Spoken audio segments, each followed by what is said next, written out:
លោកហ៊ុនម៉ាណែតបានលើកឡើងថាការសម្រេចចិត្តរបស់រដ្ឋាភិបាលគ្រប់ជំហានទាំងអស់គឺដើម្បីឧត្តមប្រយោជន៍ជាតិនិងប្រជាជនកម្ពុជា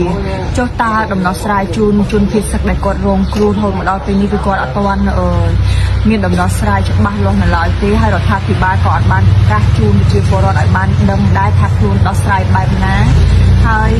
បែរជានិយាយថាមិនចាំបាច់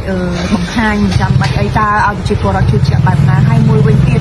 ប្រសិនបើរដ្ឋាភិបាលកម្ពុជាពិតជាគិតគូរដល់ប្រជាពលរដ្ឋមែនចុះបញ្ហាពលរដ្ឋដែលរងគ្រោះដោយសារដីធ្លីនិងរងគ្រោះដោយសាររឿងជាច្រើនទៀតនៅក្នុងប្រទេសកម្ពុជាតើលោកមានបានមើលឃើញដែរទេចំពោះដំណោះស្រាយជូនពួកគាត់ឃើញពួកគាត់ឡើងតវ៉ាគឺគ្រប់ពេលវេលាចុះតើបញ្ហាអង្គការបោកប្រាស់ប្រជាពលរដ្ឋបោកប្រាស់រឿងបញ្ហាដីធ្លីដីឡូដីអីតើលោកមានបានមើលឃើញដែរទេចំពោះដំណោះស្រាយចំពោះពួកគាត់អ្នកខ្លះគឺជាង10-20ឆ្នាំអីក៏មានដែរគឺมันមានដំណោះស្រាយទេអ្នកខ្លះទៀតគឺស្លាប់ដោយសារតែវិបត្តិផ្លូវចិត្តដោយអង្គការខលខូចទាំងនោះគឺគ្មានដំណោះស្រាយជូនពួកគាត់ទេ